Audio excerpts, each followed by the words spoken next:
This is a Film Stories original podcast. Did you know that most vitamin D3 supplements come from sheep's wool? I'm Kat, founder of Ritual. We're making traceability the new standard for the supplement industry. When I was pregnant, I couldn't find a multivitamin I could trust, so I created my own. Ours is made traceable, third-party tested, and clean label project certified. Oh, and our vitamin D3? It comes from sustainably harvested lichen from England, not sheep.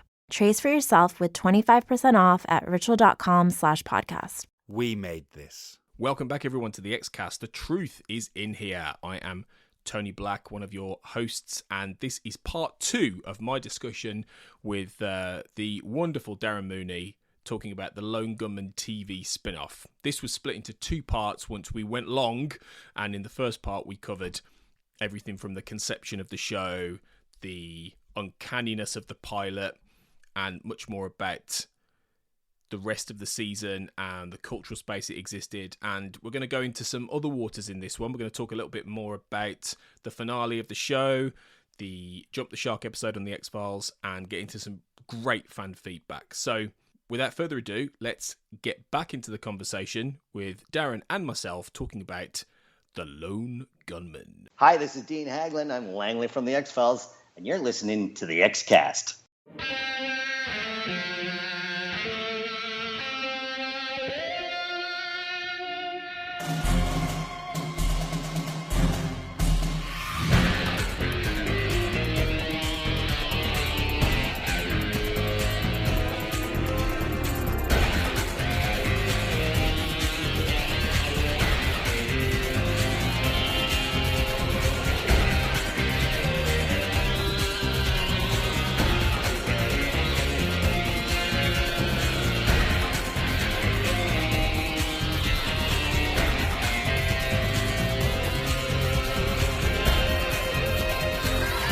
What about the appearances then by 2 of our most loved X-Files characters? Firstly, Skinner, who crops up in The Lying Game.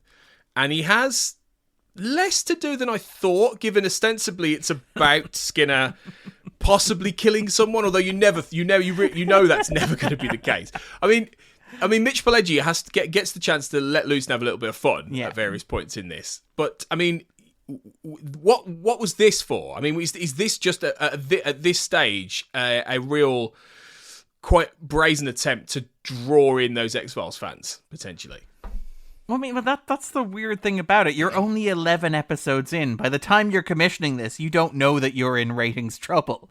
So it's a really strange choice. It doesn't feel like... It's not something that would have happened out of desperation. It's also weird that it's an episode that it's written by Nandi Bow. So it's not credited to the Gilligan, Shaban, and Spotnitz team. It's not credited to the John Gilnitz team. It's something that was handed to, a writer on staff. So it wasn't a particularly important episode either. And obviously it has its own thing going on where that is, as we kind of alluded to, the episode that deals with the transgender character, where it has, that's the central emotional arc of the episode. So the Skinner stuff appears almost like an afterthought. Again, watching it, the pilot has this opening narration from Jimmy, and then you have the sequence where the character appears to get murdered, and Skinner appears in the pilot, in the teaser, but he's not the bit where you cut to the credits on the teaser. It continues a little bit past his appearance, so it's not really sure what it's doing and why it's doing it.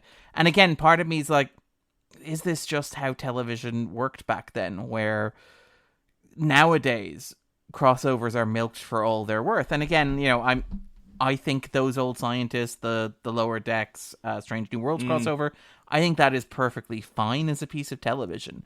But you watch it and it is very clearly aware of the fact that it is about the crossover. Almost nothing else happens in that episode aside from the crossover. There's a bit of nonsense with the Orions, but that's not really central to the plot. At a certain point, they run out of actual plot in that episode so quickly that they just bring another character to cross over and literally begin the story over again at the halfway point. So it's very strange to think, go back to the quote-unquote more innocent times of the early, late 1990s, early 2000s, where these sorts of crossovers tended to be more justified and less flattering to the guest, where it's sure, Walter Skinner's going to appear in The Lone Gunmen, but it's going to be a Lone Gunmen episode. It's like Frank Black appearing in Millennium in the X-Files, where like he's going to appear, but it's going to be an X-Files episode. They're going to be zombies. It's like, but what does Frank Black have to... it's an X-Files episode. There are going to be zombies. That's the deal. Just live with it. Yeah, that's it. And in here it feels like, well, I guess we promised Fox we'd have Skinner pop up, so I guess he's here. And as you said, there's no...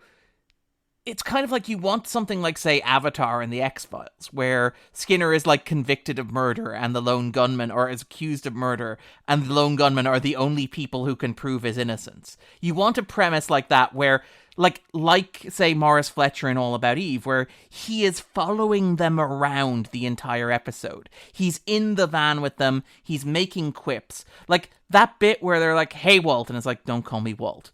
That comes at the very end of the episode. You want that happening across the entire runtime. You want that dynamic of, like, Principal Skinner is present and school is in session. I do like, as you point out, like, the Plaguey having a bit of fun with the role, where he is, like, he has good comic timing. The bit where he's playing Jimmy playing Walter Skinner is probably the highlight of that episode, because it's just so surreal. But you know what really excites me? Talking about crimes, murders. It's so jarring, isn't it? You just do not expect that to come out of his mouth. Yeah. I think you're absolutely right. Even more pointless, though, surely has to be the Mulder cameo in All About Eve, because this obviously is. I mean, he obviously doesn't have any interaction with the gunman, for one thing. It's only with Jimmy. He's not in any way peak Mulder, because this is like late season 8 Mulder. This is just before he disappears and goes off. So he's in his leather jacket and his V-neck sweater or whatever. And they only had Duchovny for an hour. For about an hour or two, and they had to fly to Los Angeles to do it as well. I love that. Like, Duchovny's commitment to being in Los Angeles was so firm that even other shows come to him now. They have to come to him. Yeah. But I mean, even for late season 8 Duchovny, where in several of those episodes he really doesn't look that arsed, even by those standards. He is almost asleep doing this scene. I mean, it's a wonder he's standing up. Like, I kept thinking all the way through, like, I mean, I understand the point of trying to have Mulder in your show, right? I get that. But why do it like this? It was just so bizarre a choice. I mean, maybe they thought they were trying to subvert things by having him interact with Jimmy. But, I mean... surely watching that, you would be... I mean, at that point, very few people were watching anyway, so I don't know how big a draw that would have been. You know, had you had Mulder come in when he's at peak FBI Mulder in, like, season 4, that would have been, oh my God, Mulder's in this, you know? But it's like Spock in Unification in TNG, you know, it would be a huge moment for the show. But it just feels really flat here. Well, there are several issues there. The first of which is, like, part of me actually thinks that Duchovny did this. I've read interviews with him, and he said that he did it as a favor to the guys. And he's like, and Duchovny has a history of doing, like, as much as Duchovny has a reputation for being a very difficult person to work with in some respects, particularly during the height of the X-Files as a show, particularly being protective of his own image. Like, he does historically have a record of, like, standing by creators who he works with and who he respects. So, for example, appearing in Space Above and Beyond for Morgan and Wong, where he has that cameo in Is It Or and Or, which is one of the strangest things I've ever seen, and that episode features Coolio. And somehow Duchovny's guest appearance is the weirdest thing about it. But, like, Duchovny does that because, like, he said himself, he did it because Morgan and Wong had written for the X-Files, and they'd written some great material, and they'd given him some great stuff to play, and he felt like he would pay it forward. And he said that he saw his cameo in The Lone Gunmen as being the same sort of thing. Gilligan, Shaban, and Spotnitz had written some great stuff for him over the years. He was obviously not happy with Fox, and he had obviously, like, named Carter as a co-conspirator in that lawsuit. But he did say that, look, these guys had, you know, done right by me, and I would like to do right by them. So I guess giving them 2 hours of my time is it. But it does seem like, and again, this is one of those rumors that has never been confirmed. And there are links, you can find them handy enough, interviews with Carter, where Carter kind of talks around this, but there is a sense that Duchovny agreed to do it on the condition that nobody mentioned that he was in the episode before it aired. That he Right, would appear in the episode, but he could not be used to promote the episode. And it's really strange because, like, the interview, like, there's an interview with Mike Azzarello or whatever, who's saying, like, you know, I've heard a rumor that you have a special guest star on the season finale tonight. And Carter's like, who told you that? And it's like, oh, I heard rumors. It's like, okay. But if you had the guest star that I think you have, I would be promoting the hell out. It would be a great way to get people to watch the show. And Carter's like, yes, it would. And it's like, so, you know, if you did have a guest star like that, surely you would be promoting that guest star. And it's like, let me put it this way. If I were trying to preserve the Lone Gunmen, which I am, I would be promoting it any way that I could using any means at my disposal. And like Azzarello goes, okay, so reading between the lines here, is the implication that you agreed not to promote the involvement of this hypothetical person in your season finale? And Carter is like, it's a very complicated scenario. I'm not quite sure we can get into it. And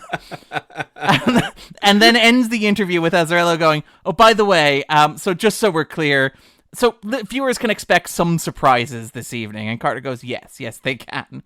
But it's kind of, I do get the sense that the implication there seems to be that Duchovny agreed to appear as a favor to Gillian, Shaban, and Spotnitz, but also only did it on the condition that he couldn't be used to sell the show, which makes sense given the lawsuit that he was engaged with Fox and the concern about how his image had been exploited and how he'd been used to make money for people who were not him and all that sort of stuff. Like, I understand it, but it's also like, it feels really counterproductive because that feels like exactly the sort of cameo you want to be putting in all the trailers for the season finale to get as many eyes as you can to goose those numbers and get you a second season. It's just such a strange combination of factors. I mean, that makes a lot of sense given how odd that scene is. Generally, and that moment is. I mean, let's talk about the ending then, because obviously All About Eve is the finale. It very much sets up a cliffhanger, which is then paid off to an extent. Paid off. Jump the Shark. Paid off in quote marks, let's put it that way. In season 9's Jump the Shark. Which we will be covering next week on the show. That's going to be with me, Carl, and Sarah. So that's going to be nice. we do one episode a year, the three of us. So I don't think Sarah's looking forward to it, from what I've read into between the lines. But you know, we'll have a good time. I would be very concerned if people were looking forward to Jump the Shark, to watching Jump the Shark under any circumstances. It's like, yeah. Well, it's actually the only episode of season 9 I'm doing on the Xcast. So I don't know you lucky person. Yeah. You very lucky person. Well, I just let everyone else do all the work, Darren. That's the secret. But you're like the Chris Carter of the Lone Gunmen. I think I am. But that's your 3 men in a smoking diaper, is what you're saying. Yeah, basically. But I think it ends. Obviously, brings in Maurice Fletcher. Has some revelations to an extent about Eve, or it's heading that way. I mean, I would say that All About Eve is probably one of the better episodes of the season. It feels like he's pointing towards a style to an extent that would have been exploited in the following season and beyond, really. It feels like they're starting just about to find their feet. They're not quite there yet, but they're getting there. Yeah. But I mean, if you, I mean, it's one of those things, isn't it? It's not a satisfying end to this show at all because it's a deliberate cliffhanger. But more TV shows should end with Michael McKean just smirking at the camera. Yeah, exactly. I mean, what do you think about it though, as a hypothetical final episode of the show? I mean, and maybe by extension, it'd be interesting to see what you think about Jump the Shark, actually, as a follow-up, because even though we're going to do that in more detail next week, how does this all wrap up, really? Because obviously Jump the Shark is the end for the gunman, barring a couple of cameos here and there. So as a wrap-up of this whole thing, how does it work? I mean, I do like All About Eve because it does feel like it's the show figuring out what it is, and in particular figuring out its relationship with the X-Files, which is always going to be the big question for the Lone Gunmen. It's telling that we spent so much of this podcast going, well, how does it relate to the X-Files? How is it similar to the X-Files? How is it different from the X-Files?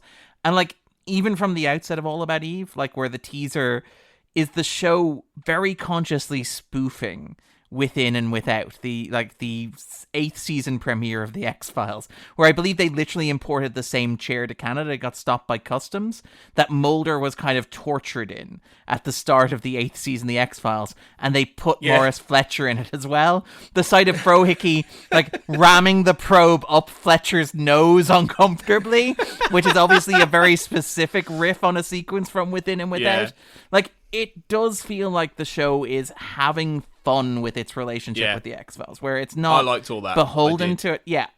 Like, it's not beholden to it. It's not, like, unduly respectful of it. It doesn't feel like it has to bring the car back with a full tank of gas and no scratches on it. It feels like, okay, we can be the version of the X-Files where this horrific nightmare-inducing sequence from the start of the 8th season is played as broad comedy starring Morris Fletcher from Dreamland and Dreamland Part 2.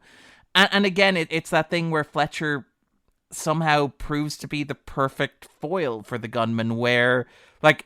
Did you know that most vitamin D3 supplements come from sheep's wool? I'm Kat, founder of Ritual. We're making traceability the new standard for the supplement industry. When I was pregnant, I couldn't find a multivitamin I could trust, so I created my own. Ours is made traceable, third-party tested, and clean label project certified. Oh, and our vitamin D3? It comes from sustainably harvested lichen from England, not sheep. Trace for yourself with 25% off at ritual.com/podcast. Have you heard about the 2018 study that showed half of prenatal vitamins tested had unacceptable levels of heavy metals? No? Well, now you have. I'm Kat, mother of 3 and founder of Ritual, the company making traceability the new standard in the supplement industry. I remember staring at my prenatal vitamins and finding all these things I was trying to avoid. High amounts of heavy metals, synthetic colorants, and unnecessary ingredients. So, at 4 months pregnant, I quit my job and started Ritual because I believe that all women deserve to know what they're putting in their bodies and why. I'm so proud of our prenatal vitamin. The ingredients are 100% traceable, it's third-party tested for microbes and heavy metals, and recently received the Purity Award from the Clean Label Project. You see, we trace like a mother because, let's be honest, no one cares quite like a mother. But don't just take my word for it. Trace for yourself with 25% off at ritual.com/prenatal. Again, the cigarette-smoking man is this grand mythic figure. He's this Machiavellian Satan character who sells his soul, and betrays the human race to advance himself for his own interests and makes these deals which are impossible and kind of monstrous and grotesque. Whereas Morris Fletcher is kind of a really sad, pathetic man. Like, he is a threat here. He's, introduced, like, early on, threatening to have the lone gunmen executed. He has them lined up on the side of the road and orders, like, his army supporting staff to shoot them in the head. But, like, he still comes across as this very sad, very deluded individual, much like the lone gunmen themselves actually are. It's also an extension from Three of a Kind, isn't it? Because he does pop up in that, very briefly. Yeah. Basically charming a very, very, charming in quote marks, a very, very drunk Scully, in a cameo. So I suppose it feels like it's a natural continuity for him to pop up in this from that. Absolutely. And again, the sequence is very similar where he's at the bar. Like, he's at a bar hoping to hook up with a drunk woman because he's sleazy and predatory and creepy and all this sort of stuff. And again, I like those sequences where, because you get that sense of him as a foil to the gunman, where we mentioned the thing about the gunman is how, like, sad and small scale they are, how alone they are, how the show returns time and again to this idea of, like, the universe being chaotic and random, but not in a way that is terrifying like it is in the X-Files, but is just kind of depressing and sad because it means that your life has no meaning. And you have Fletcher, sitting down. using the idea that he was the loose inspiration for the character played by Tommy Lee Jones in Men in Black as a way to pick up women at bars, being foiled by the fact that his wedding ring drops out of his wallet in one of those charming touches. And the idea that the story that he tells himself, in the same way the story the gunmen tell themselves, where the gunmen present themselves as these heroes of the little man. They're convinced that they'll crack this case, they'll expose these lies to the world. And like for me, one of the big issues with the earlier episodes of the season is that they don't understand that the gunmen's victories have to be small and pariahic. That, like, they need to be smaller than the X-Files. Where, like, it's like Water for Octane is they find a water-powered car that could completely upend everybody's understanding of, like, how cars work, how civilization functions. And it's like, that's not a Lone Gunmen story, or even like Eine kleine Frohicke, where they help arrest a German war criminal on the run from the Second World War. It's like, that's too much of a victory. These guys are losers. They need, like, their victories need to be, you know, the end of Madam I'm Adam, where they reunite somebody with his lost love, or something like Planet of the Frohickes, where they get outwitted by a chimpanzee. You know, or Tango de los Pistoleros, where they manage to stop an arms deal, but, like, lots of people die and people end up heartbroken and devastated as a result. And I think All About Eve works because Morris Fletcher feels like this kind of sad, pathetic man, where, like, even when he's telling that story about how he meets Eve at the bar, and he's like, oh, think about it, just sitting at the bar and this beautiful woman walks up and sits right next to you. And you cut to what actually happened, which is she walks to the bar, this really handsome man starts to move over as if to talk to her, and Fletcher makes this beeline to intercept and, like, jut in front of him, which is, like, one of the best visual comedic gags in the series. But it kind of gets this sense of, like, Fletcher lies to himself and feels as unhappy in his own skin and unsatisfied in his own skin as the gunmen do, and kind of, like, makes him the perfect foil for them. And again, as we pointed out, it gives you what you want from the lying game, which is the Lone Gunmen spend most of that episode with Fletcher in the room with them and just constantly snarking at them and constantly belittling them and constantly needling them and constantly manipulating them. And it really does work. That's a really interesting dynamic, because it doesn't feel like the Lone Gunmen are playing at a level above the level at which they should be playing. It doesn't feel like they're competing against, again, the cigarette-smoking man or even the toothpick man.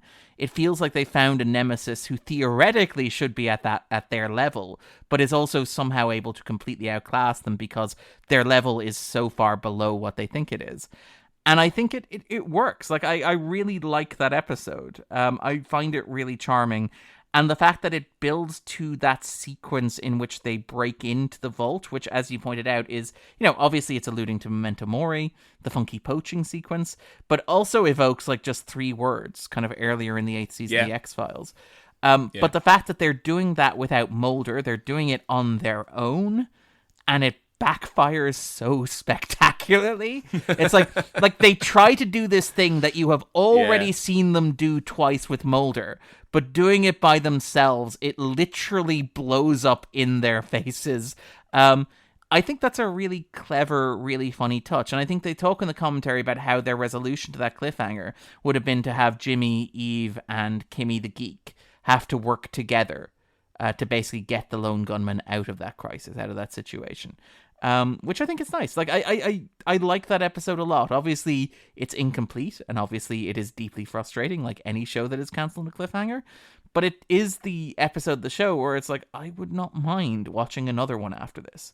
Like, which is quite something when we get to, you know, after the run of Bond, Jimmy Bond, Eine kleine Frohicke, Like Water for Octane, and 3 Men in a Smoking Diaper, where I'm like, anything that means I don't have to watch another episode of this show. Anything. I know, yeah. I agree with that. I think I would have watched the intended next season, you know, the intended follow-up to that. But we get Jump the Shark. So, I mean, what do you think, Darren, about it? I mean, in terms of a wrap-up for... Because it's obviously not just a wrap-up for the Gunmen. It's a wrap-up for the Lone Gunmen show. You know, very... When you watch them back-to-back as well, and obviously on the DVD release, they put Jump the Shark on there. So with it commentary, makes it right? feel like, with commentary, yeah, it makes it feel like a complete thing. So, and when you watch it in that way, you actually can see that Jump the Shark is a weird hybrid of the X-Files and that show that they did in All About Eve, I think. And it's much more of a Lone Gunmen show than Millennium was a Millennium episode, I think. Yes, if that makes sense. I agree with that. Yeah, I agree. I mean, it does it work, though, in terms of obviously being a retrofitted way of wrapping all this up. Sorry, I feel like I preempted that there, where I was just like, no, it does not work in any way. No. Darren's, You can say no more, Darren. That's it. Darren's Guide to Good Podcasting. If you can answer in one word, please do. I think for me, the issue with Jump the Shark is that it feels... And again, this is a concern more with the 9th season of The X-Files than with the first season Lone Gunmen. But it feels really mean. Like, it feels like... And again, you'll be talking about this. The guys, on the X-Cast will have talked about this. Part of me is really disappointed that we're only doing one episode on the Lone Gunmen, that we don't have like a name for a podcast, It's not like The Time Is Now or the X-Cast. What would the Lone Gunmen podcast be called? Oh, go for it. I did have one, because I thought about doing one a long time ago. I would have called it Men of Distinction, because that's what Frohike says in one of the episodes. He goes, "Oh, a man of distinction," in one of the X-Files episodes. So I would call it Men of Distinction, a Lone Gunmen podcast. Tony, I love that you could not be arsed watching the show, but you're like, I have a wall of podcast title ideas for it. It's like, Tony, maybe you should watch the show before you commit to... No. The title is so good. Absolutely, yeah.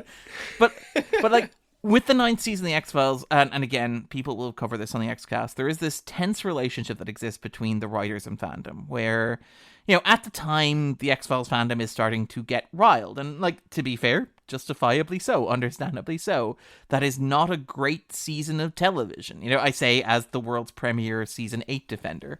The 9th season of The X-Files is not a great season of television, Darren says controversially. And you could get this tension that existed between like the message boards, the press coverage, and the writers' room, where obviously the X-Files, as we've talked about on the show throughout, has been very engaged with its online fandom. One of the first shows to really feel like it was engaged in conversation with the people who were watching online. And so as that dialogue around the show becomes more, I hesitate to use the word toxic, more antagonistic perhaps would be the way to phrase it, the show itself seems to become kind of more defensive around it as well. And there are like a couple of examples there as well. Like the big one I think of is Scary Monsters, where they take is it Layla Harrison, the fan character, who had appeared in Alone in the 8th season. And to be clear, Spotnitz denies that this was any conscious intent. He denies that there was any attempt to do this with the character. And obviously the fact the character is named for a deceased fan makes it rather more complicated. And I don't know if it was something that was done consciously or deliberately. I do not want to imply intent. But you watch you watch Alone, and you watch Scary Monsters, and it seems like the show has two very different relationships with its fan base, where in Alone, it's this affectionate, loving, sincere thing, and in Scary Monsters, in the middle of the 9th season, it's a lot more hostile, it's a lot more antagonistic, it's a lot more confrontational, and there's a lot more like anger underpinning it. And I think that, for me, the issue with Jump the Shark is that it has always seemed incredibly mean-spirited and incredibly vindictive, and in some ways kind of bitter, for lack of a better word, where, look, I'm going to assume that you've seen the episode, so I'm going to spoil it. The killing of the Lone Gunmen at the end of it feels like a really vicious screw you to the audience or to the listener at home, where it feels like Spotnitz, Shaban, and Gilligan are like, well, look, you didn't like our show, or enough of you didn't like our show to sustain it and keep it afloat. You killed this thing that we enjoyed writing, that we loved doing, that mattered to us, that was, meant to be us taking these characters and making them our own. So we are going to punish you in return by killing off these beloved, iconic characters and have them die in a way that feels incredibly mean-spirited and vindictive. I know ostensibly in the narrative they die as heroes, but that's never been like where the Lone Gunmen story was going. It doesn't feel like it's a fitting end for the characters. It feels like something that the writers arrived at, well, we're going to kill them off, and then retroactively justified by saying, okay, but their sacrifice will save lives or whatever. It's fine. It feels like it feels reactionary. It feels reactive to the fact that the show was cancelled. And part of me is like, I find it, I have difficulty with is probably the way to phrase it. The idea that when Glenn Morgan wanted to kill off Frohickey at the end of Musing of a Cigarette Smoking Man, he was overruled, even though he had created the character, because that character belonged to the X-Files, and that character was now part of the lore. And even though he had created the character, he didn't technically own him, so he didn't get to make that decision. I find myself really weirded out then jumping to Jump the Shark, which is like, well, yeah, look, our show didn't take off, so we're going to kill these characters in a really bleak and really depressing way. I do not like that episode, unfortunately. It's a sad episode, really, in that sense, and it's. Yeah, we'll get more into it next week. We'll get more into it, and we'll try and unpick it in a little bit more detail. But I think that's a really good summation. Yeah, it's I think mean-spirited is something we'll probably come back to. I would imagine. Let's finish then by delving into the mailbag. Then in that case, let's go and do that now and talk about what some of you guys in the basement group think about the Lone Gunmen.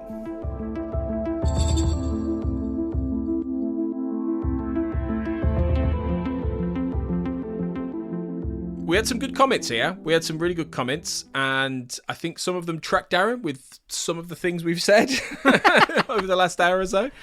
So let's unpick some of these. So Carl Neer says, I was really excited for The Lone Gunmen when it debuted and thought the pilot was very good, with that odd resonance after 9/11. We haven't actually talked about that. We should get into that in a minute. When the events of that day were transpiring, I immediately remembered that episode and how eerie it was in retrospect. It's a shame that the rest of the series was just full of lame juvenile jokes, and to end the run on a cliffhanger and then get cancelled really soured me on the Fox TV execs at the time. If the series had kept the tone from the first episode, it could have been special. Alas, we don't get the spin-off we really wanted overall. The 9/11 thing then, Darren, I mean, this was the big controversy, wasn't it, at the time? Because obviously this airs, and I mean, they're full of sort of, it's almost like a level of guilt in the commentary track for the pilot. It's that this airs like 6 months before 9/11, and it has a plane about to be crashed into the World Trade Center, and it's the context is very different, you know, from the actual attack. But it's gone down over the last 20 years, hasn't it, as a spooky coincidence, really. I mean, maybe a little, what's the right term? I think maybe a little bit too ghoulishly in fan circles in pop culture at times, really, if this has been brought up, you know.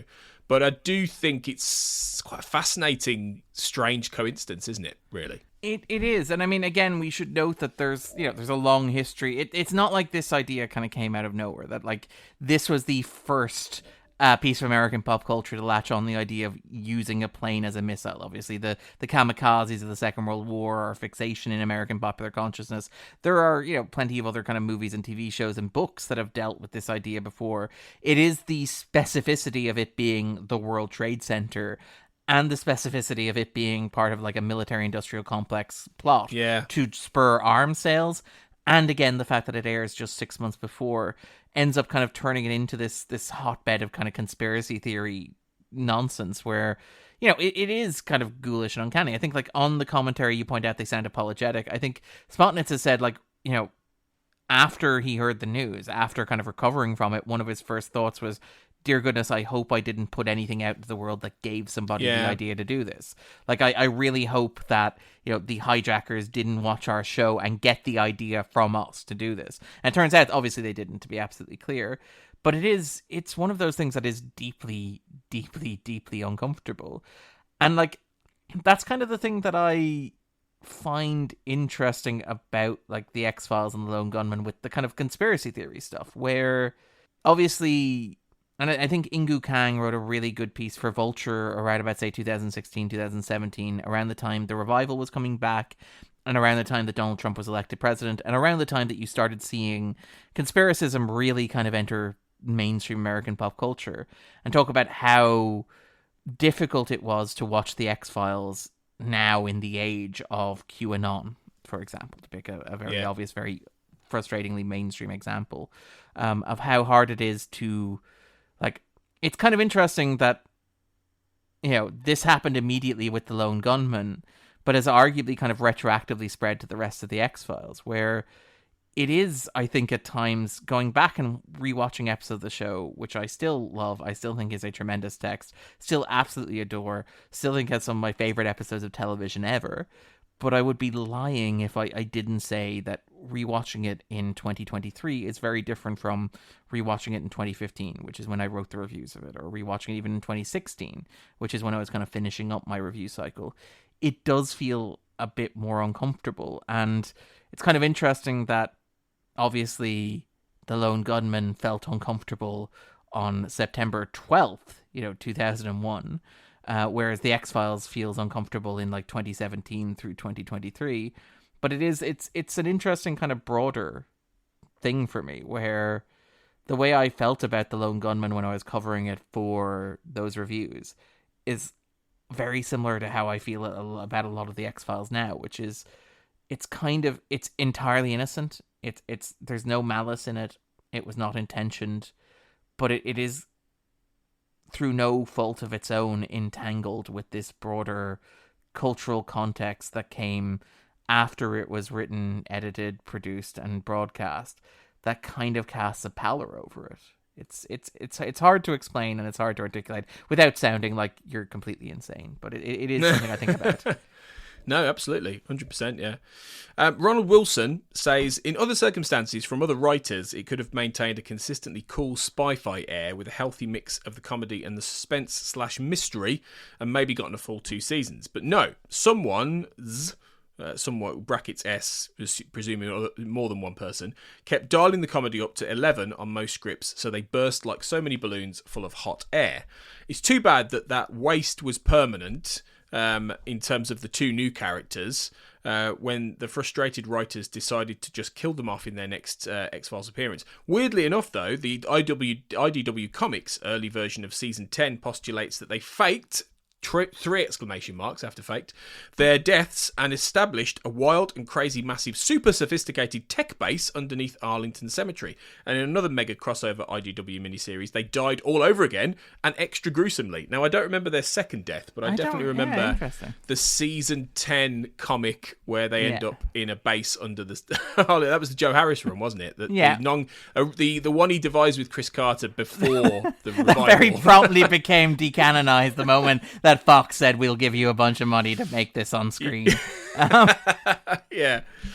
I mean, that obviously, you can do a lot of different kind of things in comics, can't you? When you can get away with more, I guess. But I think that was an example of where a writer didn't like the jump the shark treatment and wanted to find a way to bring these characters back into the world, And I mean, we should be clear, like Gillian himself has said in hindsight he maybe wouldn't have killed them off. I think he said that he disagreed at the time, and he should have disagreed more forcefully at the time. But yeah, this is a broader thing for me with pop culture, which is like, sometimes people make mistakes with large franchises, and sometimes people make bad choices with large franchises. And somehow what irks me more than people making the bad choice with a big franchise is the people who very insistently then pretend the bad choice was never made at all. Like, I do not like Jump the Shark. I think it is a bad episode of television. I think the decision to kill the Lone Gunmen is, is perhaps malicious, perhaps mean-spirited, perhaps like rooted in a very emotional response to what happened to the show. But I also, I do not... The only thing worse than killing off a character vindictively is then retroactively bringing them back just because you can.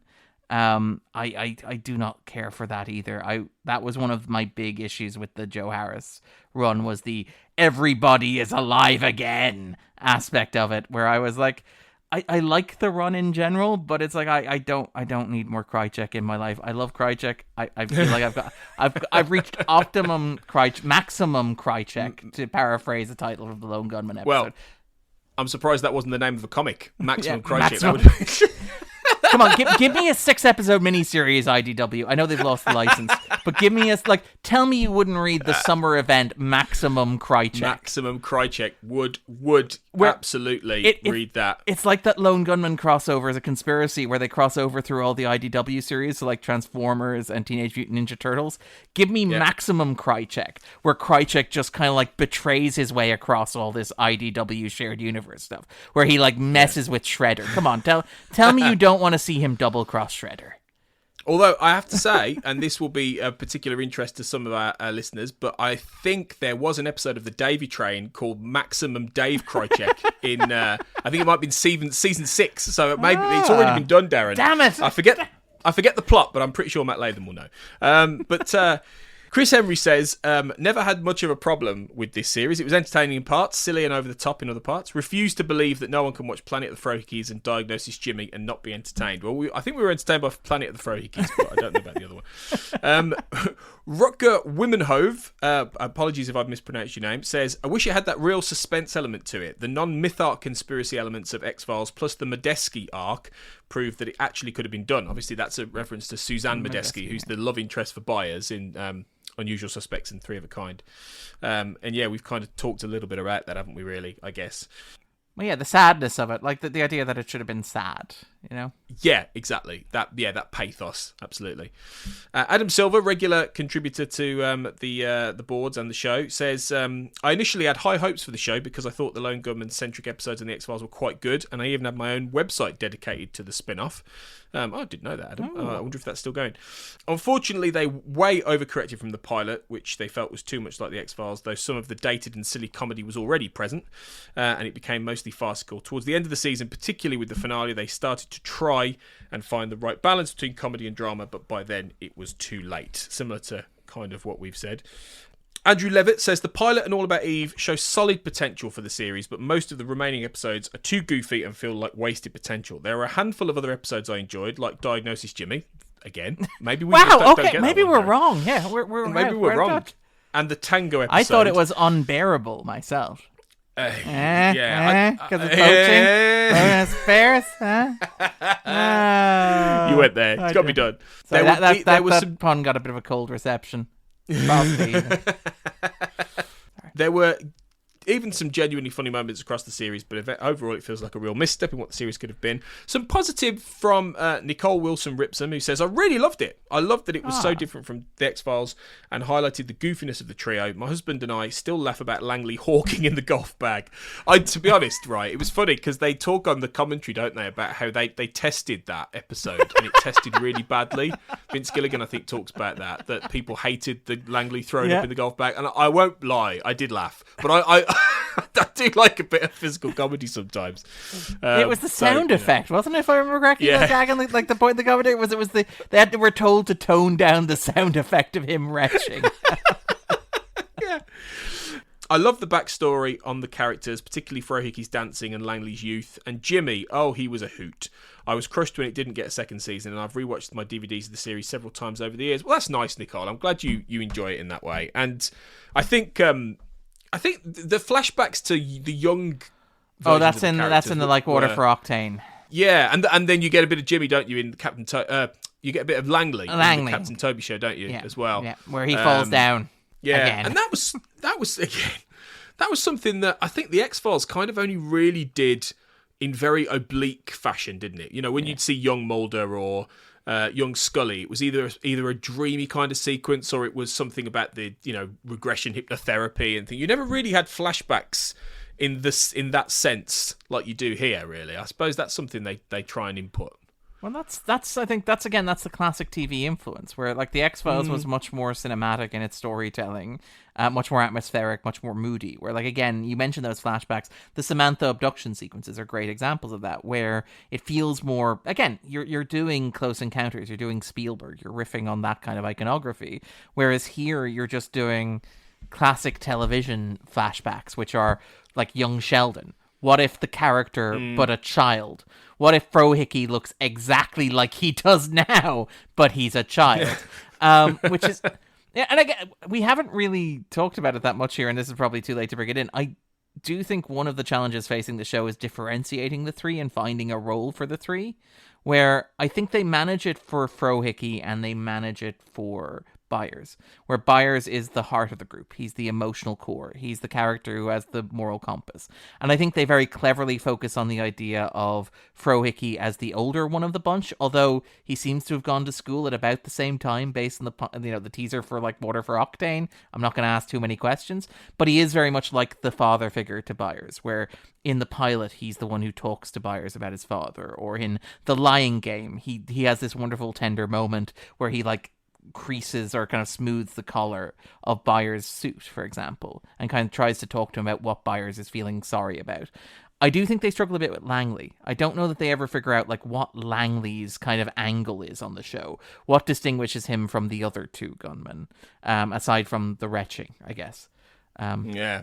And the hair. I think that the hair. Yeah, he's like the comic relief within comic relief, isn't he? In a way, I suppose it's a strange one. Liam Shane Coughlin says, Lone Gunmen has some moments of brilliance, but they are few and far between. A creative indecision about the exact nature of the world that they inhabit. Trappings from their parent series become self-mythologized to the extent that Duchovny's sole appearance sees him forced to portray a Campbellian sage archetype, and noticeably awkward at being encumbered with such a role. The uncertainty stretches to creative levels. This is a series which endeavours to strike a Whedon-esque tone, balancing the horrors encountered by the central protagonists with their natural bonhomie. However, whilst Buffy succeeds because it balances the terrors of adolescence with the archetypes of horror, Lone Gunmen are men of a certain age, a socially awkward Rosencrantz and Guildenstern. Periphery characters push reluctantly to centre stage. That's interesting. I've not heard of... I hadn't thought of there being any kind of Whedon-esque tone to this. What do you make of those comments there? I think the observation about Rosencrantz and Guildenstern is entirely correct. I think that for me is the central. When I talk about the difficulty the show has with scale, that's what I mean. When I say that like these are the characters who are the quirky comic relief on the X-Files, so you probably can't have them catching Nazis, and you probably can't have them discovering water-powered cars, and you can't have them toppling Bill Clinton possibly, or whatever the hell was going on in Three Men in a Smoking Diaper. I do think there is, like, that men of a certain age thing I would kind of push a little bit back against, because I don't think the show ever figures out how to weaponize it, but I do think that it latches onto this idea of the difference between the X-Files and the Lone Gunmen being a generational one, where the X-Files is a product of the 70s. Again, we literally just mentioned like Steven Spielberg as an influence on it there, for example. But it is a show that's rooted in, things like, say, Watergate, Nixon, the Vietnam War, all that sort of stuff, informed by like All the President's Men, those, Palooka kind of conspiracy theories, 3 Days of the Condor and all that sort of stuff. They're the kind of cultural touchstones for it. It's incredibly cynical. It's incredibly bleak. What I think is interesting about the Lone Gunmen and that idea of the men of a certain age comment that was just made there is the idea that the show kind of blindly stumbles into the idea that these are not archetypes of the 70s, but archetypes of the 60s. Obviously, you have one of the characters whose name is an anagram of Lee Harvey Oswald. The name of the magazine is The Lone Gunmen. John Fitzgerald Byers is named for JFK. You have the opening of like Water for Octane, which juxtaposes them with the American flag. You have the idea of Byers' father as this kind of idealistic American kind of civil servant going on there as well. There is this interesting juxtaposition, and I don't know the show ever figures out what to do with, where the goofiness of the show, the kind of comedic premise of the show, to a certain extent is rooted in the idea of the innocence of the 60s. I guess that's full circle to us talking about how much it owes to kind of classic television like Mission Impossible. But where it feels a little bit like the show... The X-Files is a show that is rooted in 70s cynicism about how, the world is doomed, we're all going to die, and everybody's inherently corrupt, and you might as well just not believe in anything, because it's all going to turn out to be a lie. And the Lone Gunmen feels at times like it should almost be a response to that, which is like, no, you can believe in things. You can have the optimism of kind of like 60s utopianism, American idealism, but it never figures out never figures out a coherent way to respond to the X-Files. I think it never figures out how to have the conversation with its parent show that it needs to. So I think that observation about Whedon-esque kind of quality to it is very interesting, because it captures that idea of, again, men of a certain age, men out of time, the juxtaposition of two things that shouldn't go together. And I think that the comment is entirely correct that it never manages to strike a balance. But yeah, watching the show again, I was really taken by the idea of it as a show rooted in the 60s in the same way that the X-Files is rooted in the 70s, right down to the Volkswagen van that they drive around in, but never knowing what to do with it, never knowing how to reconcile it, never knowing how to tie it together. I don't know. Yeah, it's even, I'd say it's even clearer in the credits, in the style the opening of the credits. Yeah, absolutely. Well, I mean, they have an episode about Bill Clinton, which is one of those, like, in the 90s, Bill Clinton was the legacy of the 60s. Like, that's how firmly tied it is to the 60s. Couple more. Christian Ponce says, the first episode is interesting, but I never managed to get excited about the whole series. I think by that time they decided to do it. Lone Gunmen had already become a caricature of themselves. Not that they were out of humour before. On the other hand, although I think Vince Gilligan's humour always works very well, I don't think it was Spotnitz or Shiban's forte. I think of this series and the worst moments of Dreamland 1 and 2 come to mind. With all that being said, I'm so excited to hear you guys dedicate a podcast about it. Well, hopefully you've enjoyed it, Christian, along the way.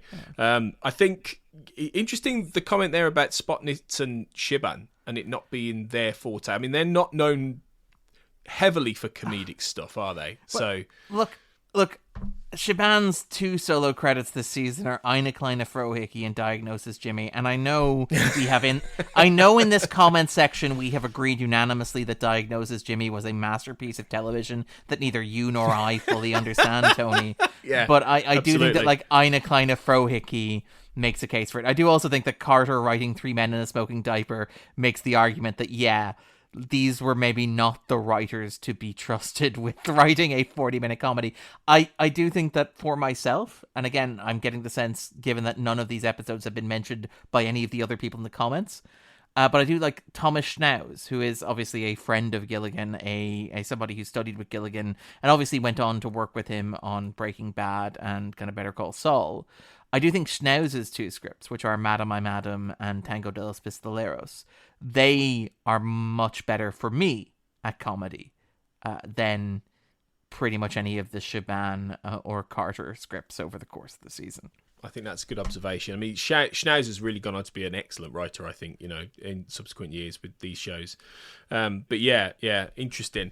Final comment then. I'm going to give this one to Chris Knowles, friend of the podcast, podcaster here and there, who says, simply, it's awful. That is pretty much all I have to say about it.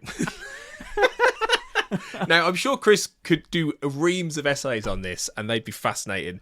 But yeah, we'll leave him with the final word there.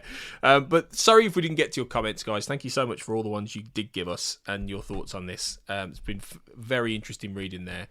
And yeah, I mean, that's it really, Darren. I suppose a final question would be, if there was anyone who's listened to this and has got this far who hasn't seen The Lone Gunmen, do they? Should they go and, as an X-Files fan, is this for completists, or is it something you think now people might be able to pick up and find, like Nikole there, the sole voice of I really loved it? There must be some people who are going to get something out of this right now. Yeah, I mean, again, this is where I feel cheeky, and I'm like, look, did you watch Harsh Realm? Like, did you, while you were working your way through the X-Files, watch Harsh Realm? If you did, The Lone Gunmen will be a piece of cake. You won't eat water off a duck's back. You will not break a sweat watching The Lone Gunmen if you've got through Harsh Realm. But I would kind of hesitate to recommend it. What I might do is I might recommend a highlights reel. I think that if you are an X-Files fan who is Lone Gunmen curious, you might try watching the pilot. You might try watching, Madam I Madam if you have a tolerance for extremely goofy high concepts. Planet of the Frohickeys if you have a freedom, kind of like if you have a similar tolerance. Tango de los Pistoleros, which for me is the masterpiece of the set. I honest to goodness love that episode. I loved, watching it the first time. It was just such a pleasant surprise for me. I was excited coming back to it, and I found it just as rich coming back to it a second time around. And then, I would watch the finale.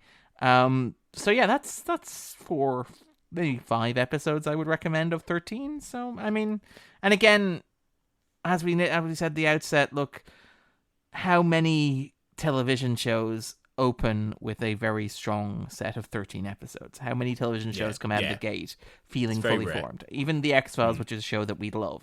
If you were to show people those 13 episodes and tell them the show ended there, how many of them would say that's one of the best shows that's ever been made, or one of the most important shows that's ever been made? So, I am, to a certain extent, kind of charitable and perhaps compassionate towards the Lone Gunmen as a piece of television. No, me too, because I'm sad it wasn't better. Like, I'm genuinely, as somebody who came to it 20 years later, I always wanted this to be better than I'd heard it was. And it wasn't, if I'm honest. But I can't not like these characters and this world. And, I was rooting for this show. And I am sad that we didn't get any more. I would have watched... retrospectively at least, I would absolutely have watched more of the kind of show that All About Eve was turning it into. Yeah. So, yeah, I'm sad. I'm sad for it, really. I would absolutely say, if you enjoy the Gunmen on the X-Files, you should absolutely watch this, because there are going to be people out there who are going to enjoy a fair bit of it, to be honest. As much as it is more miss than hit, or more, not quite hit and miss, more miss than hit. But it's worth seeing, I would say. I would also say that, like, if you're charting the course of, like, the careers of the people involved, this is quite an important step in the whole quote-unquote X-Files film school that Vince Gillian has described, where, like, the X-Files writer room was this hugely important, like, centerpiece of, like, American television culture during the 90s, where it produced this bunch of incredibly talented creators who would go on to be hugely influential across the industry. And the Lone Gunmen is, throughout the course of the X-Files, Carter gave those writers increasing amounts of freedom. He allowed them to, write and direct their own episodes. They would, be involved in casting. They'd be involved in editing. They'd take control of their own episodes of the show and assert authorship of them in a way that really empowered them. And, like, the Lone Gunmen is, to a certain extent, perhaps because Carter just couldn't be bothered, perhaps because Carter was too busy, perhaps because Carter wasn't particularly interested. But this ultimately kind of ends up being the culmination of that, where he takes 3 of his writers and he doesn't just let them shepherd an episode through all stages of production. He's like, go off and write a whole TV show. 13 episodes of a TV show. And for Vince Gilligan, for John Scheiben, for Frank Spotnitz, this is the first time that they truly get to run a show on their own terms.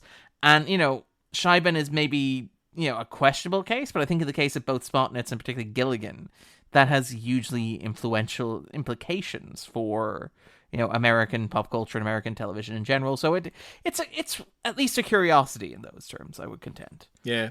Darren's saying this is step 1 to Breaking Bad. That's what I'm arguing here. Absolutely. And you're not alone, because maybe Gilligan deserves the last word here, because he said, The Lone Gunmen to this day is a show I'm still proud of, and I will always be proud of. It sort of points to an interesting phenomenon about television. You can't really tell in advance whether a show is going to work for an audience.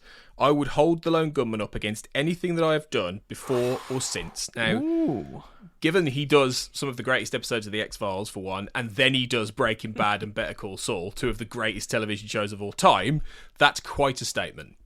So I think if he finds something in this that is worth looking at, I think we all should give it a try, and not necessarily write it off, as might be tempting. What's that line from Solo where Lando Calrissian says, "I don't like it, I don't accept it, but I respect it." That is how I feel towards Gilligan's take. Yeah. I get that. No, I get that. I feel the same. Well, Darren, this has been great to unpick this with you. It was arduous. It was an arduous watching experience, but it's been a lot more fun talking about it than watching a lot of it, if I'm honest. So thank you so much for joining me for this episode.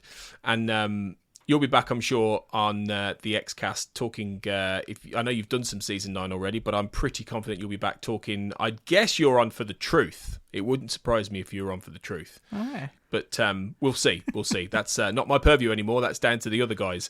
So yeah, you'll be back soon, whatever the case. So until then, why don't you point people towards where they can find you and what you're going to be up to?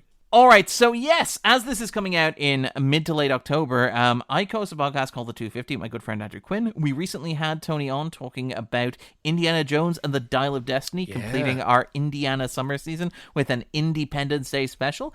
Listeners seem to have really liked that episode, which is great fun. I've actually had people comment on that in other forums where I am, saying, hey, we really enjoyed that episode. We thought it was a good conversation. So thank you very much, Tony, for that. Thank you. That's great to hear. As this is happening, we are doing something very silly. The podcast is ostensibly about the IMDb's top 250 movies of all time. During October, it will not be about the IMDb's top 250 movies of all time. I am very selfishly taking the opportunity and a mutiny by two of our regular guests to talk about the Halloween franchise. Oh, fun. Over the course of October, beginning at the start of the month, running through the end, probably continuing into November due to scheduling snafus, we will be talking about all 13 films in the Halloween franchise. From John Carpenter's... And you thought Lone Gunmen was hard work. Those movies are fascinating. They are maybe on average not great. If you were to average, and that's saying something considering the first movie is one of the most important movies ever made. But they are, I think, a fascinating snapshot of like Hollywood history. And I think it'll be fun to kind of journey through. We have some amazing guests lined up for those. I'm not going to talk about them in part because we haven't even properly begun recording at the time that I'm recording this. So I don't want to make any promises that I can't keep. But if we do get some of the guests who've agreed to come on, if they can find time to schedule, if we can get them ended, it's going to be great fun. So we'll be covering all of them from John Carpenter's original through the David Gordon Green trilogy. It's going to be a fun discussion. Elsewhere, you can catch me. I'm, at escapistmagazine.com. I'm on Twitter or X or whatever flaming wreck that site is by the time that this episode is released. I'm also on Blue Sky, much like yourself, so you can find me there. Darren Mooney is just the name to search for, and I'll come up on all of those, basically. Come talk to me about movies. So that's it. Oh, and because this is coming out, I mean, look, you did promise this was Lone Gunmen Summer. It does seem like it's Lone Gunmen Fall, as you said. Yeah.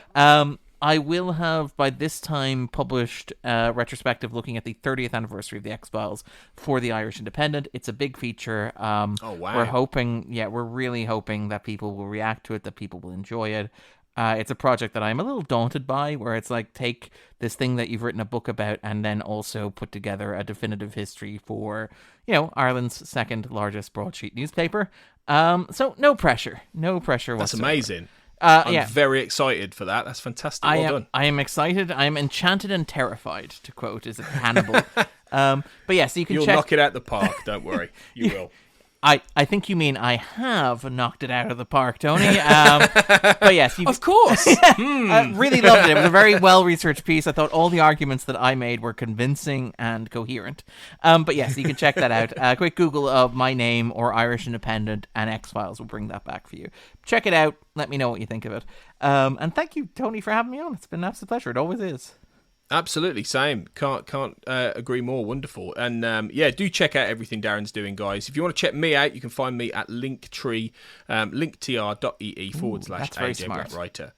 It just covers all the bases these days, with all the different networks, and so you'll find all the things I'm on in there, which will be nice and easy to do. So please do come and check me out as well while you're doing so. And obviously you can find the Xcast still on various different sites, Twex, Twitter, X, Twix, whatever it's called, and Facebook and places like that. You'll find us on Instagram as well, and just Google the Xcast and you'll find us, and do give us a follow and see what's going on. We're going to have the rest of season 9 coming fairly soon, finishing that off, and then we begin preparations for I Want to Believe Minute. Yes, we are doing the second movie minute by minute, like we did Fight the Future. And you may laugh, Darren, but you're going to be involved. I'm on. I know. I remember signing up for this. In fact, by the time this comes out, I may already have recorded several episodes of it. I think there's a strong bet you will have done, definitely. So that is going to be fun, and that's coming early next year as well. So stay tuned for all that, guys.